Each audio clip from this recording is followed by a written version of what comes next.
En el marco de un proceso penal, el agresor también tiene derechos.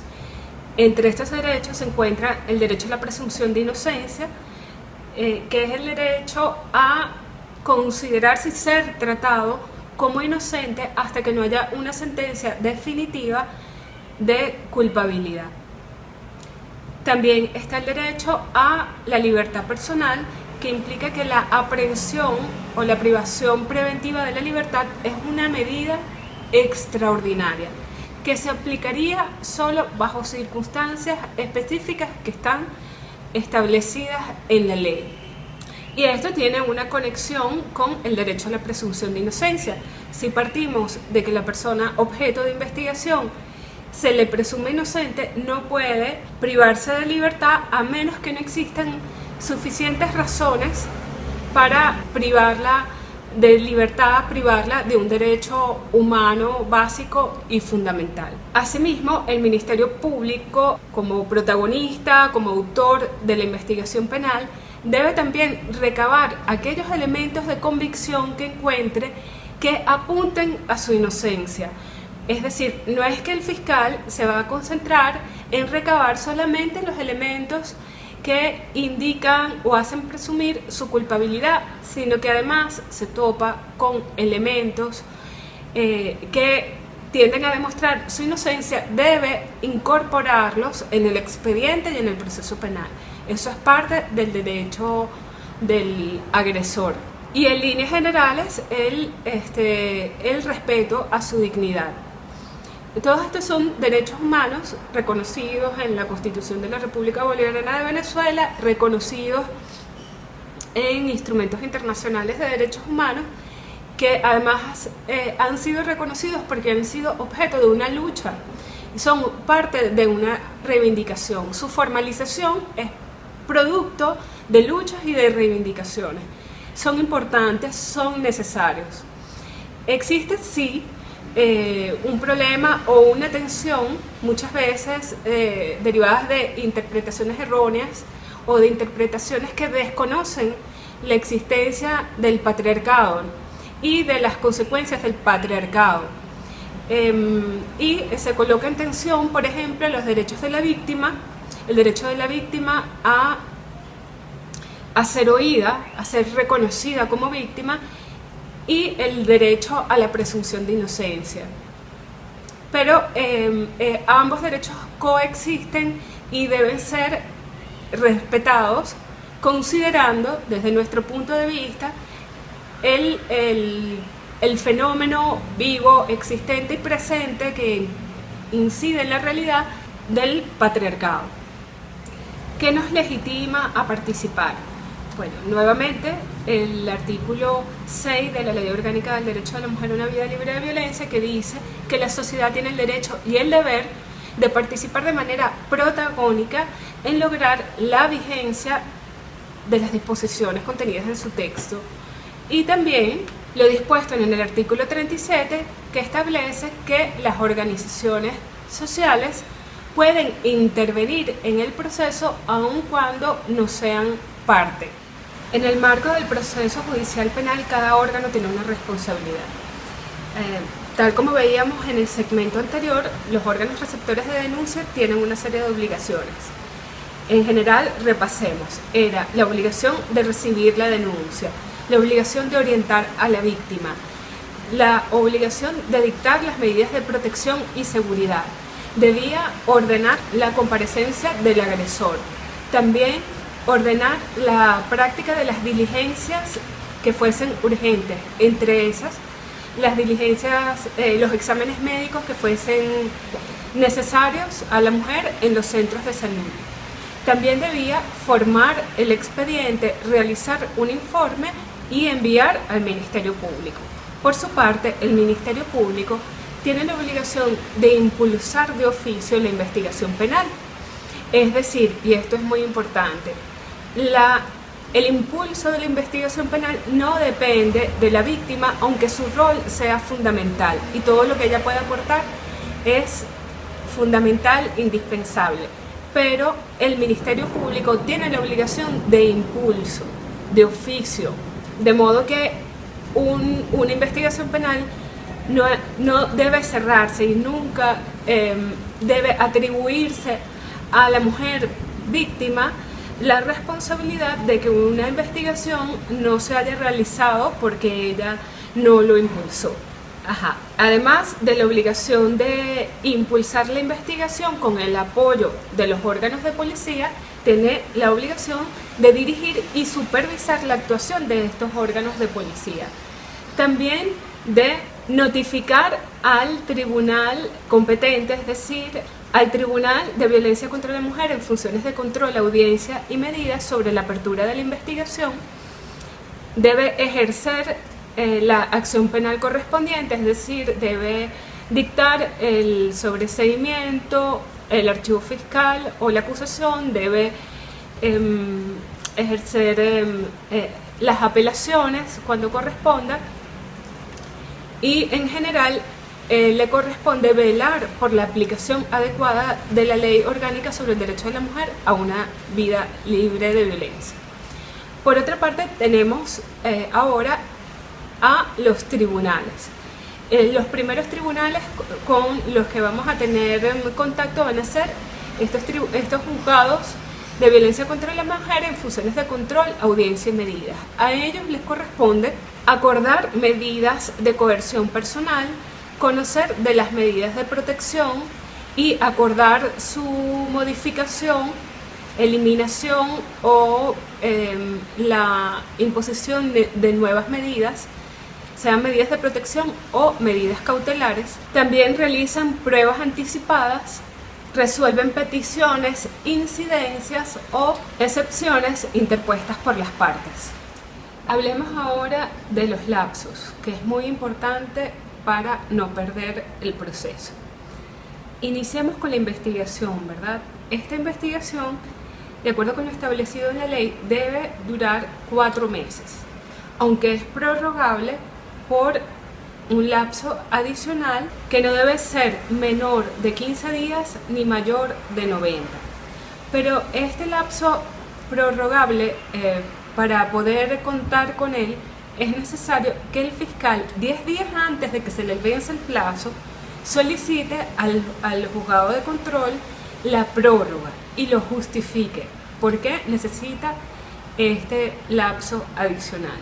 Durante la investigación se debe buscar establecer la verdad de los hechos, identificar al autor y recabar todos los elementos acerca de la culpabilidad o no culpabilidad. Finalizado este lapso, que casi siempre entonces incluye los 4 meses más los 90 días, el fiscal debe dictar un acto conclusivo. Los actos conclusivos son 3: archivo fiscal, sobreseimiento o acusación. El archivo fiscal es, vamos a cerrar este proceso porque no hay suficientes elementos, pero se podría volver a abrir si se consiguen nuevos elementos probatorios. El sobreseimiento es un cierre definitivo. No habría más nada que hacer ahí, aunque se puede apelar. Y la acusación, que bueno, todos sabemos qué es. Pero la acusación a la acusación debe preceder un acto de imputación. Es decir, que cuando el fiscal se decide acusar, con antelación, por orden de una decisión del Tribunal Supremo de Justicia, debe dictar o ejercer un acto de imputación, avisar formalmente que al agresor se le va a acusar y se debe indicar en ese acto de imputación, que es muy parecido al contenido de la acusación, por cuáles delitos se le imputa y cuáles son los elementos de convicción que ha recabado que apuntan a su acusación y que fundamentan la acusación. Luego, una vez interpuesta por el fiscal esa acusación, el juzgado debe definir la fecha de la audiencia preliminar en un lapso no mayor de 10 días. Es importante este momento porque una vez que se ha interpuesto esta acusación, la víctima puede interponer a los 5 días hábiles siguientes su acusación particular propia que le da mucho más protagonismo dentro del proceso. Bueno, entonces, en la audiencia preliminar, se fija la fecha de la audiencia preliminar, debe ser notificada a las partes, y en esa audiencia preliminar, el juzgado de control, audiencia y medidas de violencia contra la mujer debe decidir si admite o no admite la acusación, o si lo hace total o parcialmente, y debe, con fundamento a los elementos de convicción puestos a disposición por parte del fiscal y de la acusación particular propia de existir. En esta audiencia el juez se debe pronunciar inmediatamente y decidir entonces de admitir la acusación, el pase a juicio. Y aquí comienza el pase a juicio. Debe iniciar entre los 10 y los 20 días hábiles siguientes.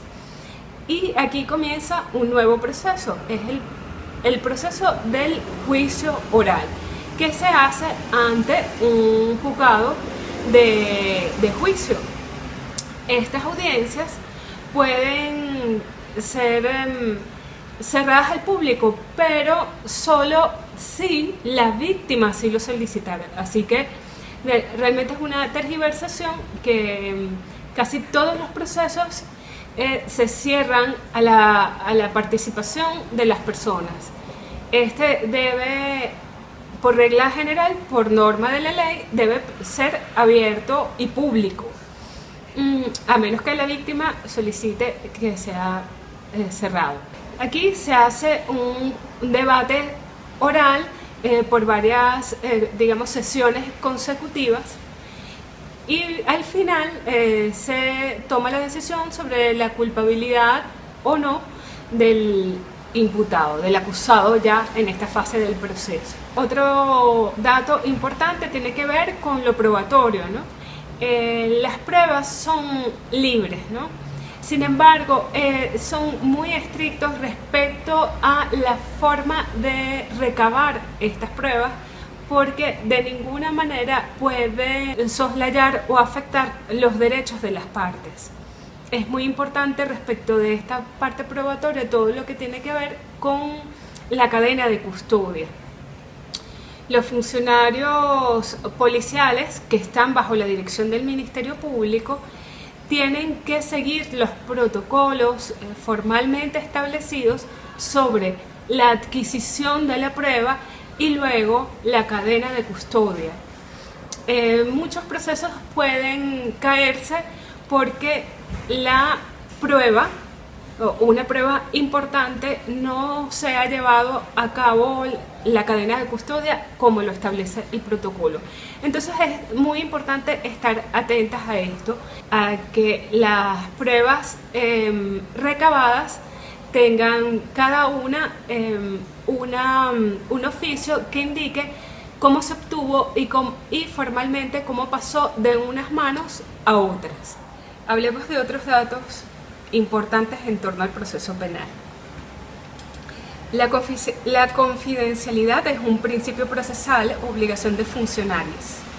Además lo son la gratuidad, la celeridad, la oralidad, concentración, la publicidad, la protección de las víctimas. Los derechos laborales son a la reducción o la reordenación del tiempo de trabajo, a la movilidad geográfica, al cambio del centro de trabajo, a la suspensión de la relación laboral. Las medidas cautelares. Las solicita el Ministerio Público a el juzgado de control o juicio. Van desde el arresto transitorio del agresor por 48 horas, la prohibición de enajenar o grabar, el allanamiento, fijar la obligación alimentaria a favor de la mujer víctima de violencia, entre otras. Los hechos de violencia acarrean el pago de una indemnización a la víctima y también de una reparación. La Ley Orgánica sobre el Derecho de la Mujer a una Vida Libre de Violencia es de aplicación preferente a otras leyes. El derecho de la víctima a acudir antes o después a un centro de salud pública o privada, y que el médico o médica elabore un diagnóstico, es decir, un informe sobre las lesiones que presenta. Hablemos ahora de la querella. ¿Quién puede interponer querella? Bueno, la mujer víctima de violencia, como ya hemos dicho antes, pero también sus parientes en cuarto grado de consanguinidad o segundo de afinidad cuando ella se encuentra imposibilitada. ¿Ante quién se presenta? Ante el Juzgado de Violencia contra la Mujer en funciones de control, audiencia y medidas. ¿Qué debe contener la querella? Bueno, debe contener los datos de la querellante, los datos del querellado, los elementos de tiempo, modo y lugar, que es lo que llaman una relación de los hechos, y el delito que se imputa. La querella permite participar más activamente en la investigación, solicitando al Ministerio Público realice u ordene la práctica de ciertas diligencias de la investigación. La acusación particular propia es otro derecho de la víctima. La puede ejercer en dos momentos. Cuando vencida la prórroga, el fiscal que conoce el caso no ha interpuesto ningún acto conclusivo. Y también a los 5 días hábiles siguientes en que el fiscal interpuso la acusación. Esta acusación particular propia le da la cualidad de querellante y le permite a la víctima ser parte activa del proceso. Le permite, por ejemplo, interrogar testigos y, bueno, ser parte activa del proceso del juicio oral y público.